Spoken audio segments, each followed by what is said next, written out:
Amigos, estamos en esta ocasión con el profesor doctor Adán Nieto Martín, que es catedrático de Derecho Penal de la Universidad de Castilla-La Mancha, y estamos aprovechando su visita rápida por el Perú para hacerle esta entrevista sobre un tema muy específico, que es el tema relativo al valor y la prueba de los programas de cumplimiento. Todo el mundo habla de cumplimiento y todo el mundo plantea como que es un poco fácil ir donde un juez y decirle al juez, acá está mi programa de cumplimiento, absuélveme como persona jurídica.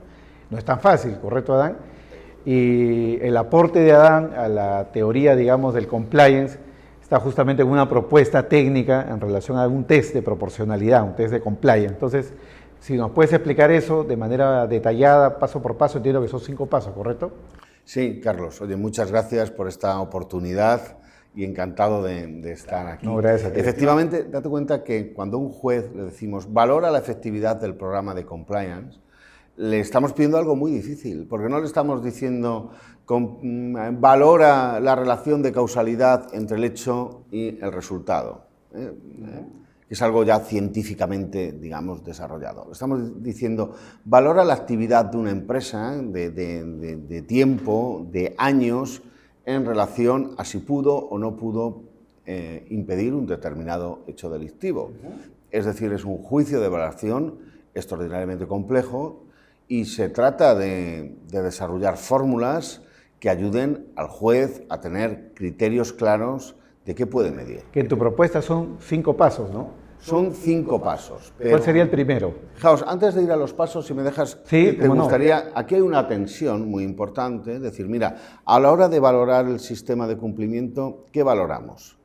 El concreto control, que el día 28 de mayo del 2018 tuvo que activarse para impedir el pago ilícito, o valoramos la actividad continuada de la empresa, de la maquinaria de cumplimiento de la empresa en materia de prevención de la corrupción.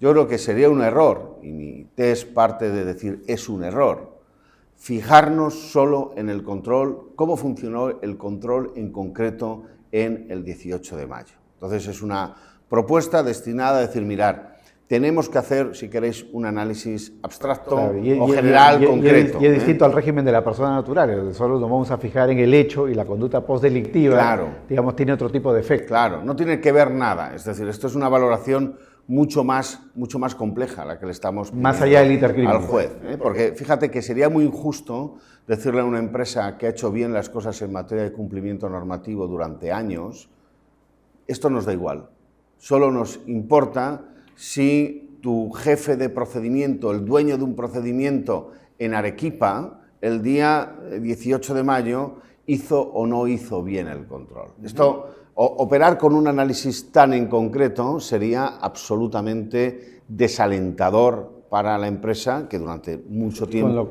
ha intentado hacer las cosas. Con lo cual la información que se debe de tomar en cuenta es incluso ex post, desde el punto de vista del delito.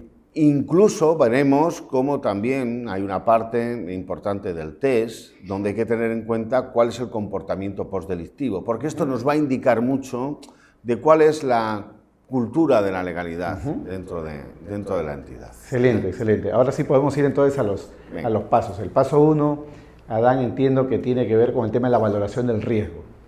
Efectivamente, el análisis de riesgos es la piedra angular sobre la que descansa todo el sistema de cumplimiento normativo de una entidad.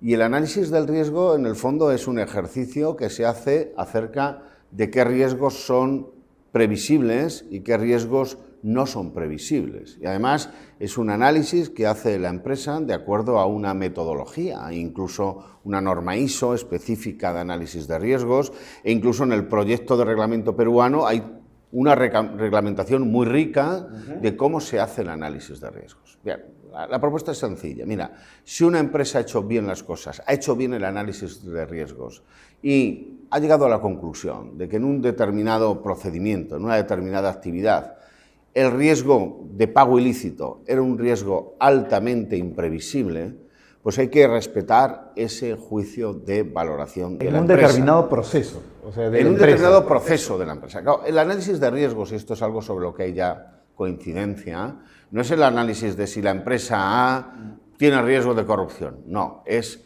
trocear la empresa en actividades, en procesos, como se llama en el lenguaje de la auditoría, y ver en relación a cada uno de esos procesos qué controles tengo, qué oportunidades delictivas tengo, y hacer una evaluación del riesgo, alto, bajo, muy bajo, cero. Y si esa valoración me arroja de que el riesgo es cero, ¿cuál es la consecuencia? Pues que el juez debe, si metodológicamente comprueba que la empresa ha hecho bien su análisis de riesgos, debe decir, esta empresa no es imputable. Tú ayer ponías, por ejemplo, el caso de España, evidentemente, Claro. una empresa de construcción en España donde existe el delito de tráfico de órganos, una empresa de construcción, riesgo cero de tráfico de órganos, Claro. porque no es su core business. Claro, es decir, por ejemplo, el tráfico de órganos para un hospital, pues claro que es un riesgo Claro, que debe analizar. una clínica, ¿no? Claro.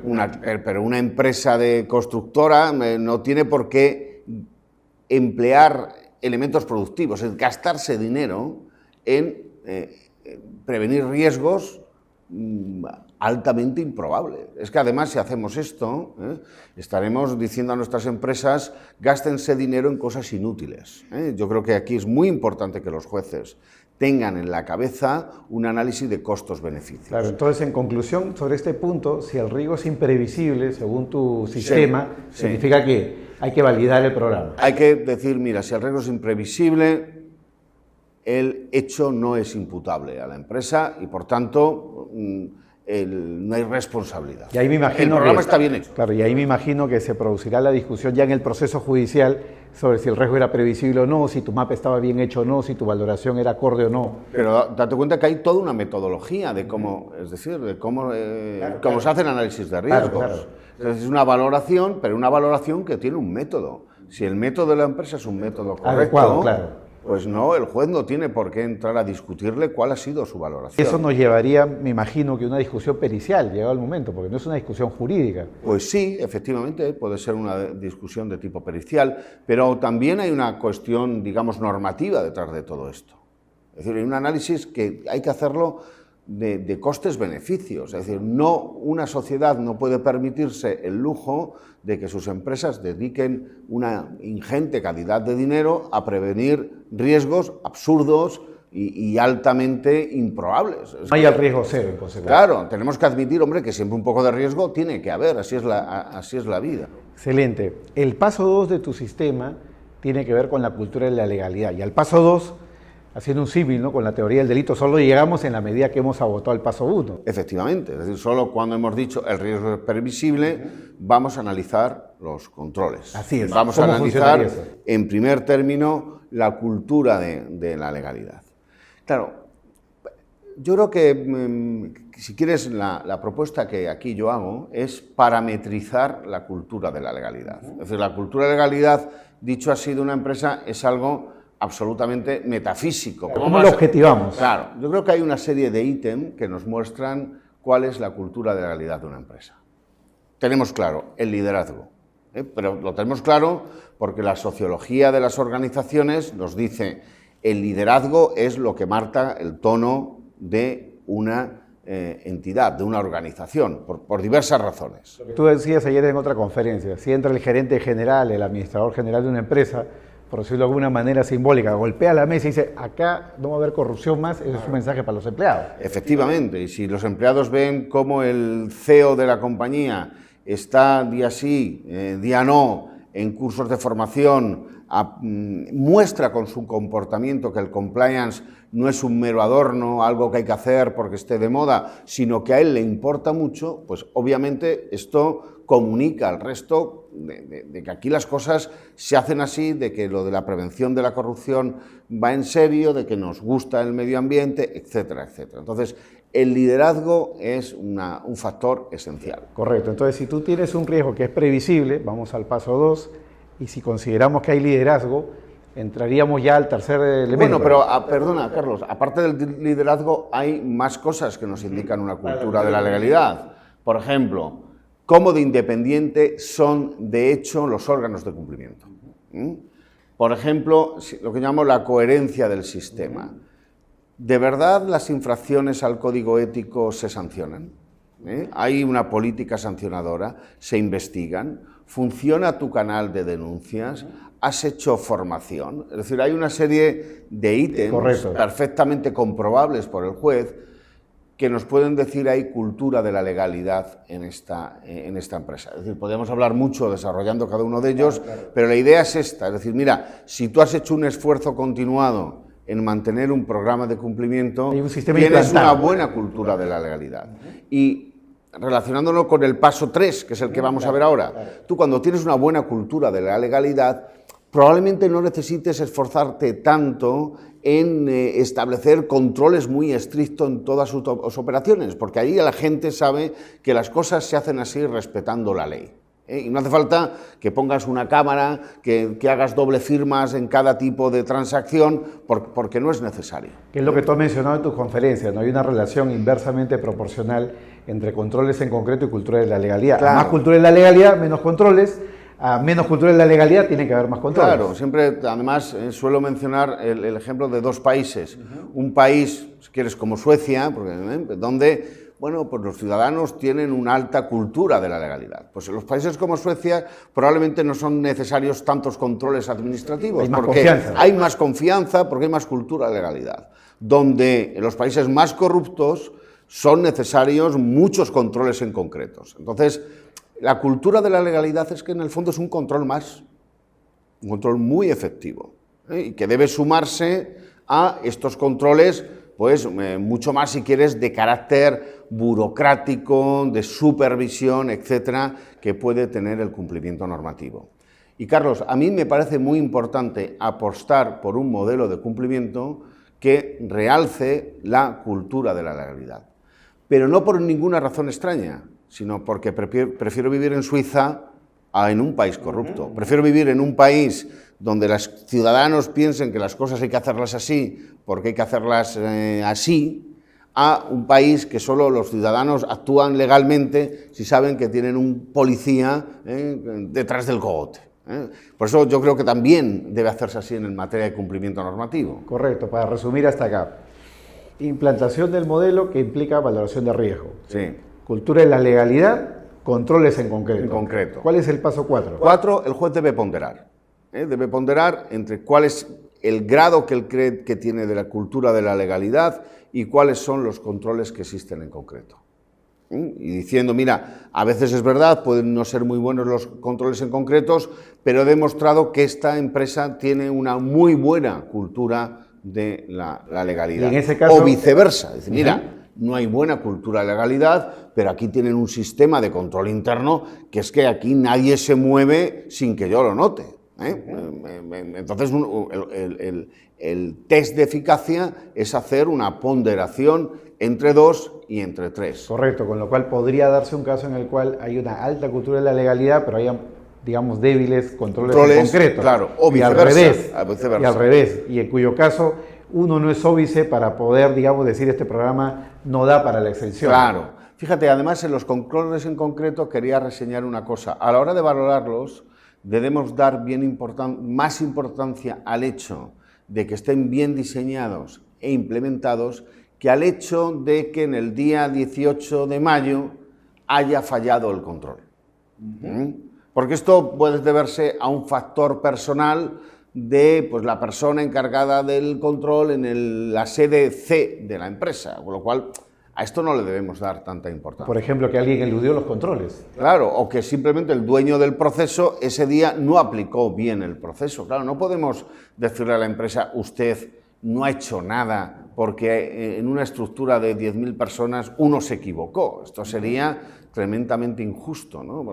Por eso incluso en el paso 3, fijémonos sobre todo si los controles han sido bien diseñados e implementados y menos en si se aplicó bien o no se aplicó bien en el caso concreto. Y el quinto paso en tu construcción es la exigibilidad. ¿En qué consistiría eso? Mira, es un paso excepcional, es decir, no lo vamos a utilizar siempre, ¿no? Pero yo creo que hay situaciones en las que a una persona jurídica no le podemos exigir que haya ejercido el debido control. ¿Por qué? Pues porque, por ejemplo, ha comprado a una empresa recientemente que era un desastre organizativo, que no tenía, todo era puramente informal. Bueno, y la ha comprado, y a los 2 meses de comprarlo, en esa empresa se produce un pago ilícito, o imaginaos que tenéis dentro de la responsabilidad penal de las personas jurídicas los accidentes de trabajo, un muerto en un accidente laboral.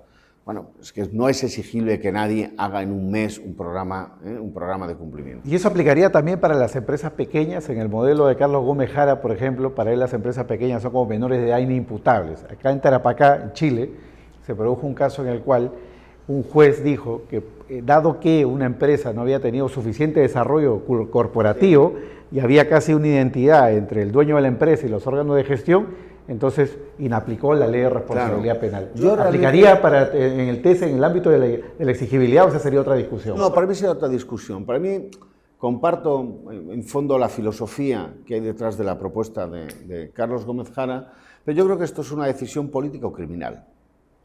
Igual que un juez no puede decir, mira, yo a esta persona creo que no es madura mentalmente, fuera. No, hay una decisión, 14, 18 años.